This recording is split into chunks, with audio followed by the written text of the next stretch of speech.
Yo, YouTube, what's up with your boy? Sports and Fitness Rants. I'm back, guys. Click that like button. Subscribe to my channel. So I wanted to talk about the Chicago Bulls 1989 playoff run and how I feel it's very underrated. It's a forgotten playoff run. A lot of people don't talk about the 1989 Chicago Bulls playoff run and the greatness that Michael Jordan exhibited during that run. And rightfully so, the Chicago Bulls were bounced out in the Eastern Conference Finals by the Detroit Pistons 4-2. But when we think about the 1989 run and that being the first time Michael Jordan and the Bulls made the Eastern Conference Finals, and we think about the teams that they beat on the way to make the Eastern Conference Finals, it's really impressive, guys. It really was an impressive run. So when we think about the first round, 1989, the Chicago Bulls played the Cleveland Cavaliers. And yes, this is the same Cleveland Cavaliers series that Michael Jordan would go on and hit, the shot, right? That we all talk about. And that's the thing. A lot of people, we talk about the shot, but we don't really talk about what that was en route to, right? That entire run, that entire postseason run. And that shot was just the beginning. And the reason why that shot meant so much and why it's still talked about and why it's, why it was so impressive was because the Chicago Bulls in 1989 had made a trade for Bill Cartwright, and they had traded away a fan favorite, Charles Oakley, right? One of Michael Jordan's good buddies. And the Chicago Bulls had taken a step back that season as far as wins were concerned. And it's just as far as overall, the team chemistry. They were trying to adjust to Bill Cartwright's style of play in his position. He was a center, right? And Oakley was a power forward. But going into that series in 1989 against the Cleveland Cavaliers were the favorite. They were the favorite to win that series. They were the number 3 seed. The Bulls were the number 6 seed. I believe the Cavaliers won something like 57 games that year, I believe. And I think they were the number 2 defensive team. But when you think about the talent that they had on the team top to bottom, and you compare it to the Chicago Bulls talent top to bottom, that's where the differences were.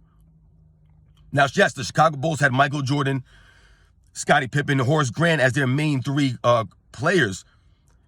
However, Scottie Pippen and Horace Grant were only in their second year in the NBA, right? They were still learning and developing how to play basketball.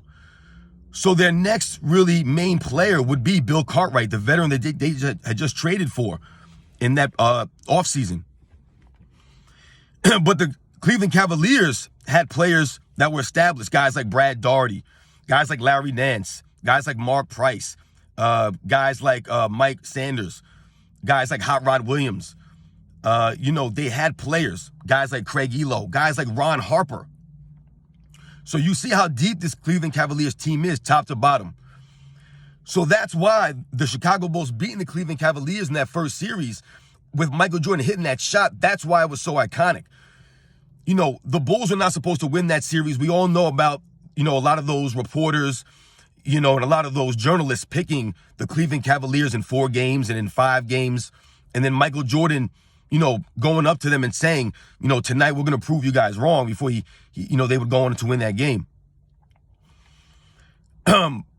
But the Cleveland Cavaliers, a lot of people forget of the late 80s into that early 90s, they were supposed to be the next team up.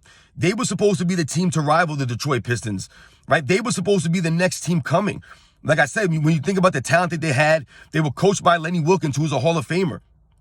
They were supposed to be the next up-and-coming team. But the Chicago Bulls were able to beat them in the first round in a 5-game series with Jordan hitting that shot and propelling themselves to the next round. And in that next round, they would play the New York Knicks, the number 2 seeded New York Knicks. I believe the Knicks won 52 or 53 games that season. They were the Atlantic Division champion, which was why they were the number 2 seed, even though the Cleveland Cavaliers had more wins than them. When you think about the Knicks that season, once again, the Chicago Bulls were playing a team that was deeper than them, that was more talented top to bottom. When I tell you guys that Scottie Pippen and Horace Grant were only in their second season, right? And then you're talking about it was basically Michael Jordan and guys like Bill Cartwright, Craig Hodges to help carry that team.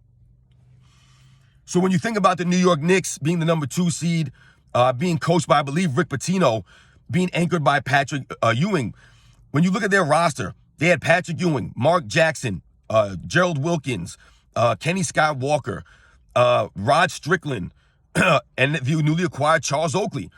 They had a very deep team. I believe they had Kiki Vandeweghe also. So when you think about the talent, like I said, once again, the Knicks had top to bottom. There was no way the Chicago Bulls should have beaten that New York Knicks team that year. And once again, I think Michael Jordan averaged like 35 points a game in that series. I believe he averaged like 35, like 8 rebounds and like 9 assists or something like that. Crazy numbers. I think like 2 or 3 steals and like a block and a half or something. He just put up ridiculous numbers against the Knicks that season in that series, man. Always putting on a show against the Knicks, Michael Jordan, right? That would, be his MO throughout his career. But the 1989 Knicks were the Atlantic Division champions, like I mentioned. They were a very good team. And the Knicks had no business losing to the Bulls. But once again, the Bulls, like I said, showing in a very impressive run, were able to not only beat the number 3 seed Cleveland Cavaliers in the first round, then go on to beat the number 2 New York Knicks in the second round in 6 games with Michael Jordan. I believe what those numbers that he scored on like 55% shooting, man. I mean, he was playing out of his mind. Out of his mind. I think the Knicks had like 5 or 6 guys average double figures. They had like a 7-8 man rotation. I mean, they were deep. And the Bulls would go on to play the Detroit Pistons in the Eastern Conference Finals. Like I said, this would be the first year that the Chicago Bulls would make the Eastern Conference Finals, man, with Michael Jordan. And the Chicago Bulls against the Pistons that season, like I said, they had no business, even being in the Eastern Conference Finals. But then after the first 3 games, the Bulls found themselves up 2-1 with Michael Jordan playing out of his mind. Out of his mind. I think he dropped 46 points in Game 3 or something like that. But he was just going crazy against the Pistons. And the Pistons implemented their Jordan rules and were able to basically limit, everybody else. And basically it was all Michael Jordan by himself out there. And the Detroit Pistons, once again, who were the deeper team than the Bulls, the more talented team than the Bulls, and just a better team than the Bulls, were able to overcome Michael Jordan's greatness. I mean, the Chicago Bulls in 1989 were the number 1 defensive team that year, guys. And Doug Collins, who was the coach of the Bulls at that time, played a system where they relied on Michael Jordan to dominate on offense, right? Wear teams down on offense, right? Just keep assaulting them, right? The aerial assault, right? Dropping 40, 50 points, right? This was primetime athletic Michael Jordan in 1989, guys, who would drop 40 points like it was nothing that season. They would rely on Michael Jordan offensively, right, to dominate the ball on offense, right? Run the offense through him. And on defense, they would shut teams down, hold teams down. And that's what they always relied on in the 1989 season with Michael Jordan, essentially running the point guard position, right? And when you think about the Detroit Pistons implementing the Jordan rules, and that's what happened, guys. They just wore down Michael Jordan in that series. And, like I said, the Bulls were up 2-1. Michael Jordan was playing over his head. The Chicago Bulls, as a team, were playing over their head. But the Detroit Pistons were the better team and just wore them down and would go on to win their first NBA championship. But the biggest thing about that series, guys, when you think about the Detroit Pistons versus Chicago Bulls, is that during that postseason run, the Detroit Pistons did not lose one single game. The first round they swept, the second round they swept, and in the NBA Finals they swept the Lakers. The only 2 losses they had that entire postseason, guys, came from the Chicago Bulls in that Eastern Conference Finals. That's why I say that 1989 run was super impressive, because the team that the Bulls beat, they were the underdog in all those series. And then in the Eastern Conference Finals, they were the only team to beat the Detroit Pistons that year. Not even the Showtime Lakers could get one game off of these guys. The Detroit Pistons were just the best team in the NBA that season, and that's why they won the NBA title.